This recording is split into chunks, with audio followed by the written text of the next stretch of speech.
Jamais sans la grâce, une dévotion matinale proposée par l'Église évangélique de la grâce en collaboration avec l'Institut de théologie de Cotonou.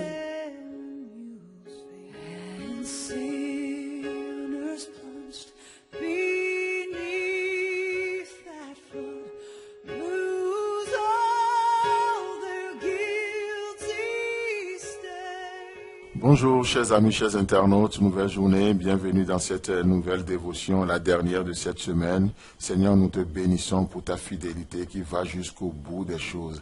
Tout comme pour les disciples, tu as mis le comble à ton amour, tu nous amènes à aller jusqu'au bout. Tu ne seras jamais l'auteur d'une œuvre inachevée. Viens et parle encore à nos cœurs en ton nom précieux Jésus. Amen. Apocalypse chapitre 19, le verset 11. Puis je vis le ciel ouvert et voici parut un cheval blanc. Celui qui le montait s'appelle fidèle et véritable. Et il juge et combat avec justice. Amen. Alors, dans toute cette semaine, nous avions vu, au travers de Apocalypse chapitre 3, le verset 20, nous avions vu plusieurs thèmes qui sont sortis. Et hier, justement, nous parlons du fait que Jésus se tient à la porte. Et l'une des actions qui mène à la porte, c'est de juger.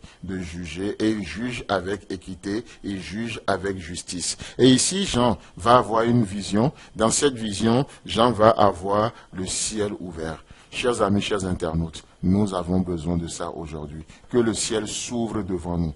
Que le ciel s'ouvre, que Dieu ouvre les écluses des cieux. Il y a des gens qui ne croient pas à ça parce que même lorsque Dieu ouvre les cieux, qu'est-ce qui se passe ? Tout devient possible dans nos vies. Alors que Samarie était assiégée pendant des mois, une longue période, et ils n'avaient même plus à manger, et les gens allaient jusqu'à manger leurs propres enfants, qu'est-ce qui va se passer? L'homme de Dieu va parler et il va dire, demain à la même époque, il y aura à manger. Et qu'est-ce que le conseiller du roi va parler? Il va dire, même si Dieu faisait une fenêtre au ciel, pareille chose n'arriverait jamais. Il y a des gens qui ne croient pas que Dieu peut ouvrir les écluses des cieux. Il y a des gens qui ne croient pas au ciel ouvert. Mais ici, Jean, dans sa vision, il n'est pas en train d'halluciner. Jean dit, je vis le ciel ouvert.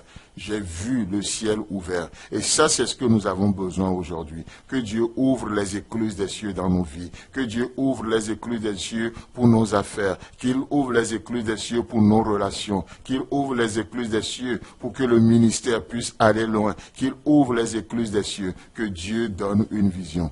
Et c'est beau, c'est merveilleux. Et vous savez, les moments où les hommes ont vu le ciel ouvert, c'est souvent dans les pires moments de leur vie. C'est pendant lorsque rien ne va. Et Jean qui est considéré comme un fou, et il sera mis sur l'île de Patmos, cette île qui est réservée aux fous. Il est vu, il est perçu ainsi parce que il ne parle pas le langage de tout le monde. Et parce que le monde ne comprend pas son langage, il a été qualifié de fou. On l'a mis là-bas. J'en parle de la foi, le monde parle de la vue. J'en parle de l'amour, le monde parle de la haine. Nous parlons de la paix, le monde parle de la guerre, ainsi de suite. C'est deux idées contradictoires, deux idées opposées.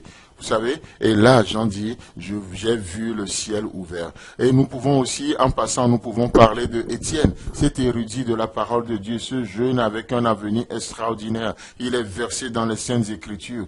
Dans les pires moments de sa vie, Étienne va avoir une vision. Il va voir le ciel ouvert. Il va voir le ciel ouvert. C'est pourquoi je prie ce matin que Dieu ouvre les cieux au-dessus de ta tête. Que Dieu ouvre les cieux pour que tu puisses voir, pour que tu puisses discerner quelle est la volonté de Dieu pour ta vie, pour que tu puisses discerner le plan, le cœur de Dieu pour ta vie aujourd'hui, au nom puissant de Jésus-Christ. Oh, souvent, nous essayons d'être évangéliquement corrects, nous essayons d'être religieusement corrects, mais aujourd'hui, Dieu n'a pas besoin de cette vie d'apparence. Dieu nous veut dans le concret, Dieu nous veut dans le réel, Dieu nous veut dans l'authenticité. Et c'est pourquoi il ouvre le ciel. Et il va ouvrir les cieux. Et qu'est-ce que Étienne va voir? Étienne va voir quelque chose que ses contemporains ne voyaient pas. Étienne va voir quelque chose que les théologiens n'ont pas vu. Étienne va défier la pensée des hommes. Et Étienne va dire, oui, je vois le ciel ouvert. Et je vois le Fils de l'homme debout à la droite du Père.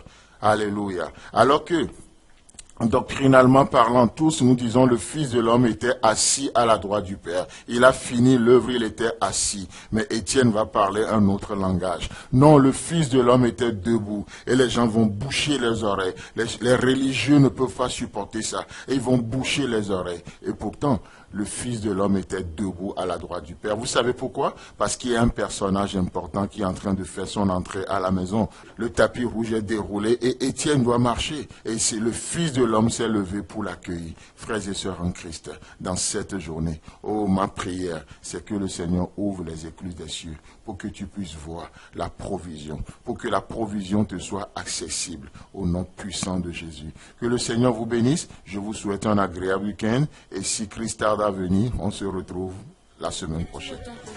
Si vous avez aimé cette dévotion, parlez-en à vos amis. Parlez-leur du message de la grâce et de ce qu'il fait dans vous. Pour un sujet de prière, une question ou plus d'informations, contactez-nous. Téléphone 64 88 35 87 ou 96 42 69 05 ou par WhatsApp au 94 75 80 1.